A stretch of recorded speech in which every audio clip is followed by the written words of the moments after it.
Hello everyone and once again welcome back to our channel. So friends, last video में हम लोग ने देखा कि कैसे मेटल्स में एक्सपेंशन होता है, एक्सपेंशन कैसे यूज़फुल है, ये सब हम लोग ने देखा।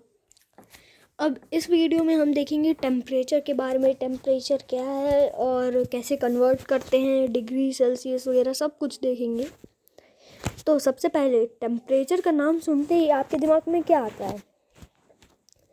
जैसे कि कभी कभार आपको फीवर होता है तो सब बोलते हैं थर्मोमीटर में आपका टेम्परेचर बहुत ज़्यादा है। तो ये टेम्परेचर इस तरह से हमको आइडिया मिलता है कि टेम्परेचर एक यूनिट है। टेम्परेचर हीट या कोल्ड को मेजर करने की एक यूनिट है। तो टेम्परेचर को डिफाइन किया गया है एक क्वांटिटी जिससे हम हॉटनेस और कोल्डनेस किसी भी चीज़ की कंपेयर कर सकते हैं, और जितना ज़्यादा वो सब्सटेंस गर्म होगा उतना ही ज़्यादा उसका टेम्परेचर हाई होगा। ओके, अब जैसे कि देख लेते हैं, यहाँ पे टेम्परेचर को मेजर करने के लिए कुछ यूनिट्स दिए गए हैं: सेल्सियस, फ़ारेनहाइट, केल्विन। अब इनमें से आप लोगों ने कुछ का तो नाम ही नहीं सुना होगा, डरो मत, सब बताऊंगा। चलो तो देख लेते हैं सेल्सियस स्केल में क्या रहता है। अब देखो क्या है, हम लोग नॉर्मल यूज़ के लिए तो हम लोग सेल्सियस या फ़ारेनहाइट का यूज़ करते हैं। जैसे कि ये सेल्सियस और फ़ारेनहाइट, अगर आपको बुखार है तो टेम्परेचर के लिए ज़्यादातर लोग फ़ारेनहाइट का यूज़ करते हैं। कुछ जगह सेल्सियस का भी किया जाता है, लेकिन ये जो केल्विन है इसका मैंने भी नाम नहीं सुना था जब मैंने बुक नहीं पढ़ी थी। तो इसका यूज़ होता है साइंटिफिक वर्क्स के लिए, जैसे कि कुछ केमिकल्स वगैरह का टेम्परेचर देखने के लिए केल्विन का यूज़ किया जाता है। लेकिन अभी हमको सेल्सियस और फ़ारेनहाइट के बारे में जानना ज़्यादा ज़रूरी है। तो अब देख लेते हैं। तो जैसे कि आप पुराने थर्मोमीटर्स में देखोगे, टेम्परेचर की जो स्केल है वहाँ पे ऐसा या फिर कुछ ऐसा बना रहता है। जिन जिन के लोगों के घर में ये सेल्सियस वाला होगा वो लोग कमेंट में ज़रूर बताना, और जिनके पास फ़ारेनहाइट वाला है वो भी ज़रूर बताना। मेरे पास पर्सनली फ़ारेनहाइट वाला है। तो देखो, सेल्सियस जो है, यहाँ पे दो टर्म्स आती हैं, लोअर फिक्स्ड पॉइंट, ये लोअर फिक्स्ड पॉइंट और अपर फिक्स्ड पॉइंट। तो ये लोअर फिक्स्ड पॉइंट क्या है, अपर फिक्स्ड पॉइंट क्या है?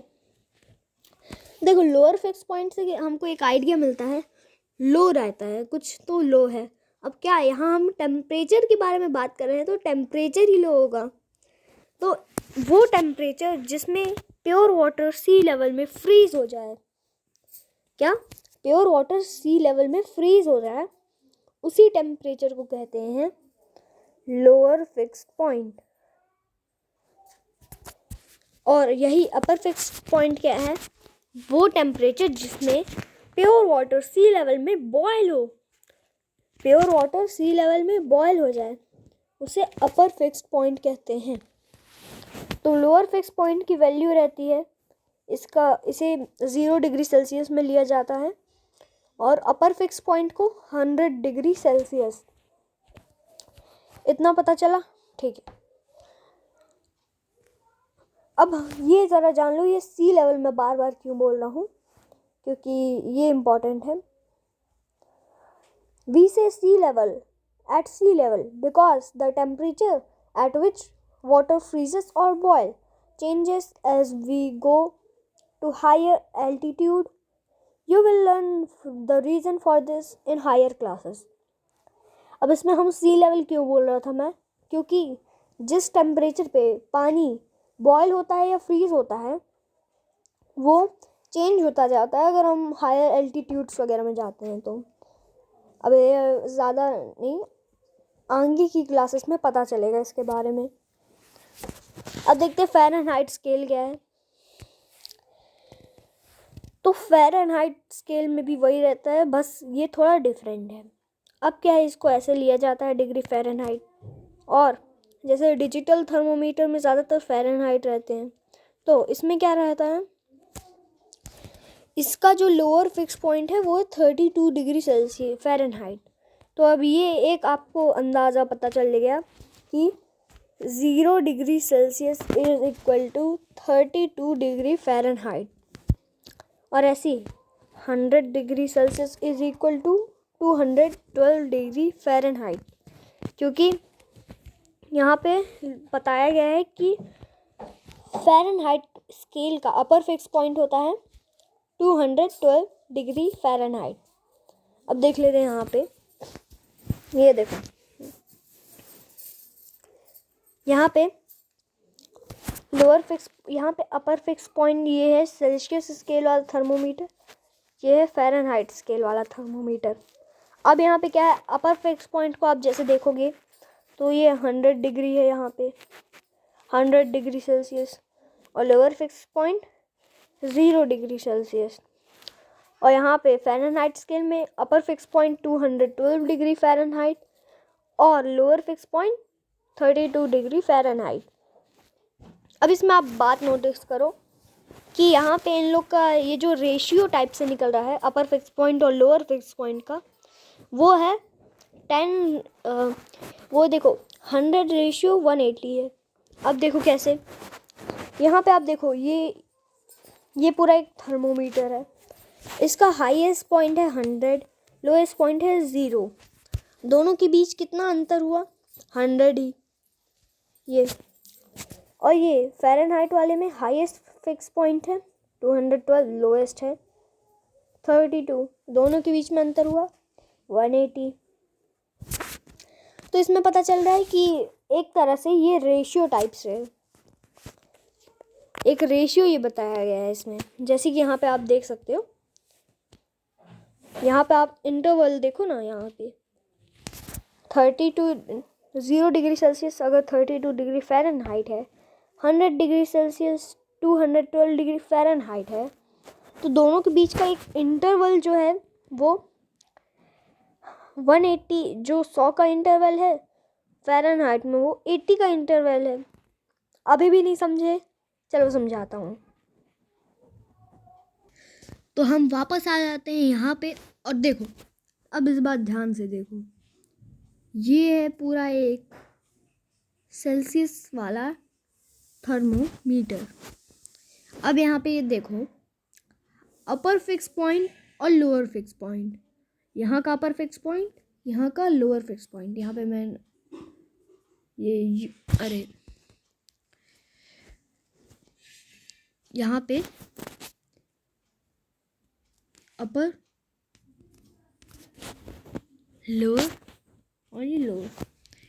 तो ये अपर फिक्स पॉइंट में आप देखो कि 0 से, भाई क्या हो रहा है,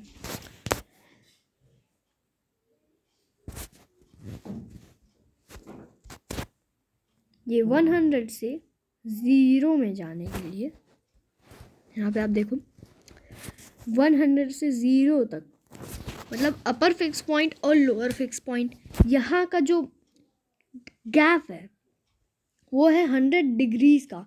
अब ये 100 डिग्री सेल्सियस वगैरह भूल जाओ, ये ध्यान रखो कि सेल्सियस स्केल में अपर फिक्स पॉइंट और लोअर फिक्स पॉइंट का जो डिफरेंस है वो है 100, और फ़ारेनहाइट स्केल में अपर फिक्स पॉइंट और लोअर फिक्स पॉइंट का जो डिफरेंस है वो है 180।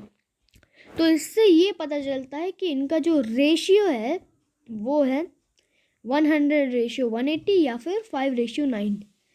ये बहुत ज़्यादा ही मतलब डिफ़िकल्ट ये टॉपिक था कि कई लोगों को समझ नहीं आता, खासकर मुझे भी समझ नहीं आया था। जब समझ आया तो आप लोग को एक्सप्लेन कर रहा हूँ। अब देखो क्या है, अब आपके पास मान लो फ़ारेनहाइट स्केल का वो है थर्मोमीटर। अब आपको यही नहीं पता कि फ़ारेनहाइट स्केल में करना क्या है, फ़ारेनहाइट स्केल का नॉर्मल टेम्परेचर कितना होता है, बुखार का कितना होता है, तब आप क्या करोगे। या फिर अगर आपके पास सेल्सियस का है और आपको ये नहीं पता कि सेल्सियस में बुखार का क्या होता है, नॉर्मल का क्या होता है, तो क्या करोगे। तो इसके लिए हमारे पास कुछ फॉर्मूलेज हैं। अब इन फॉर्मूलेज को देखकर मत डरो, क्योंकि ये फॉर्मूले आपको यूज़ नहीं करने हैं। देखो बुक में जो लिखा है ये नहीं कि आप पूरी बुक की डेफिनेशन रटो, बुक के फॉर्मूले रटो। मैं अभी आपको एक फॉर्मूला बताऊंगा जिससे आप इजीली ये दोनों फॉर्मूले इसको ध्यान में रख सकते हो। मुझे भी ये दोनों फॉर्मूले से एक भी याद नहीं है। तो पहले आप एक चीज़ ध्यान रख लो कि फ़ारेनहाइट स्केल में नॉर्मल बॉडी टेम्परेचर रहता है। फ़ारेनहाइट स्केल में नॉर्मल बॉडी टेम्परेचर रहता है 98.6 डिग्री फ़ारेनहाइट और सेल्सियस स्केल में 37। अब देखो क्या है, कन्वर्ट करने वगैरह के लिए हम लोग क्या यूज़ करते हैं। यहाँ पे मैं आपको एक फॉर्मूला बताता हूँ। इन दोनों फॉर्मूले को आप अभी भूल जाओ, अभी के लिए इन्हें भूल जाओ, क्योंकि ये फॉर्मूले आपको केवल परेशान करेंगे, डराएंगे। अभी आप क्या करो, मैं एक फार्मूला आपको बताता हूँ, वो ध्यान रखो। देखो अब मैं एक फार्मूला बता रहा हूँ। तो फार्मूला है C/5 इक्वल टू F। अरे भाई क्या लिख दिया। देखो C/5 equal to F minus 32/9। ये फॉर्मूला थोड़ा इजी है याद करने के लिए, और अगर आप इसे याद रखोगे, ये बड़ा सा मैंने लिखा है, इसे अगर आप याद रखोगे तो वो बाकी के दो फॉर्मूले आराम से बन जाएंगे।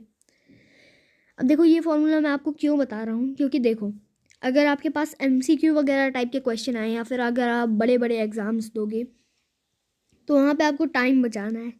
ये फॉर्मूला टाइम सेवर है और एक फार्मूले से आप बाकी फार्मूले ध्यान में रख सकते हो। अब देखो इससे कैसे, ये फार्मूला आप लोग को ध्यान आ गया, मतलब याद है, चलो ठीक है। अब चलते हैं आगे। तो देखो क्या है, सेल्सियस टू फ़ारेनहाइट, इसके लिए ये फॉर्मूला है।